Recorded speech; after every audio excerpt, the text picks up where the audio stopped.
गोस्वामी जी अगले दोहे में कहते हैं, उष्ण काल अरु देह खिन मग पंथी तन ऊख चातक बतिया न रुचि अन्न जल सींचे रूख।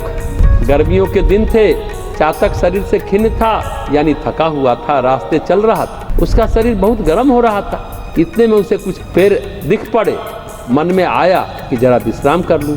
परंतु अनन्य प्रेमी चातक को मन की यह बात अच्छी नहीं लगी, क्योंकि वे वृक्ष स्वाति नक्षत्र के जल से सींचे हुए न होकर दूसरे ही जल से सींचे हुए थे। चातक कितना स्वाति के मेघ को प्रेम करता है, गोस्वामी जी ये बता रहे।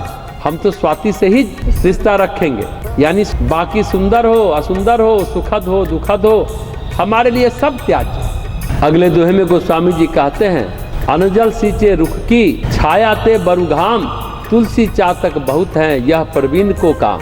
तुलसीदास जी कहते हैं, यो चातक बहुत है, यानी चातक प्रेम का दम भरने वाले बहुत हैं, परंतु स्वाति के जल के अतिरिक्त अन्य जल से सींचे हुए वृक्ष की छाया से तो धूप ही अच्छी।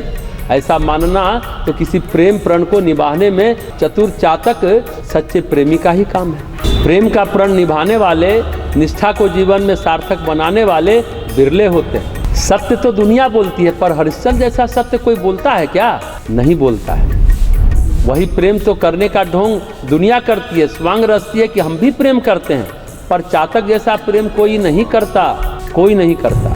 अगले दोहे में गोस्वामी जी कहते हैं, एक अंग जो स्नेहता निसी दिन चातक नेह तुलसी जासो हित लगे वही आहार वही देह। चातक का जो रात दिन नित्य 24 घंटे का प्रेम है, वही एकांगी प्रेम है। एकांगी प्रेम उसे कहते हैं जिसमें प्रेमी यह नहीं देखता कि प्रेमास्पद उसके बदले में प्रेम करता है या नहीं।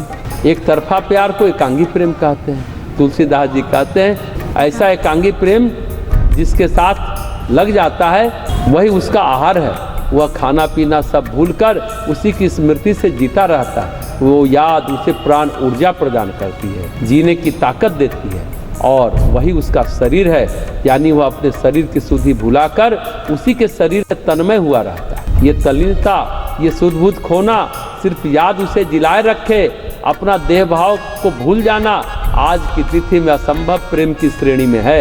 आज उसे क्या कहा जाएगा? प्रेम रोग हो गया।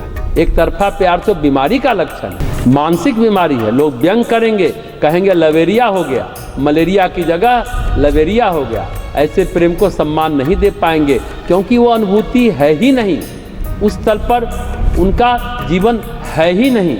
इसलिए अतृप्त, प्यासे और पछताते रहते हैं जीवन में और जीवन के अंत समय तक। पर चातक संतुष्ट है, परम संतुष्ट है। तो तुलसीदास जी 278 से 312 दोहे और सोरठा तक चातक के प्रेम की बात कहते रहे। इतनी देर तक, इतनी दूर तक 35 दोहे और सोरठा जो निकला वो चातक पर ही निकला। चातक जैसा प्रेम भक्त का भगवान के प्रति होता है, वो प्रेम सच्चा है, बाकी बातें ढोंग है। कहने का मतलब केवल इतना ही है कि चातक से कुछ तो सीखो कि ईश्वर और जीव का प्रेम सच्चा है। जीव के मन में भगवान की चाल चलन जम गई है, तो फिर ये मान कर चले कि प्रहलाद की तरह, चातक की तरह, मीरा की तरह उसी में लगे रहे। शरीर रहे न रहे, संबंध रहे न रहे, रिश्ते छूटे बिछड़े, लेकिन परमात्मा रहेगा।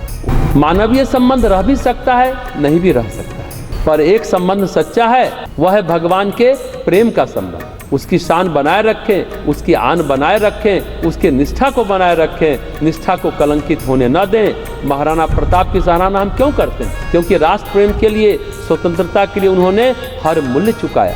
स्वतंत्रता उनकी निष्ठा थी। घास की रोटी खाई, ये इसी युग की बात है। संभव है, असंभव नहीं है, ऐसा प्रेम संभव है। लोकमान्य तिलक, भगत सिंह, चंद्रशेखर आजाद आदि प्रतिभाशाली लोग जो थे, जो जी सकते थे। मीरा राजरानी थी, चाहती तो सब सुख भोग सकती थी, पर नहीं, प्रेम निभाना था कृष्ण भगवान के प्रति, प्रेम निभाई।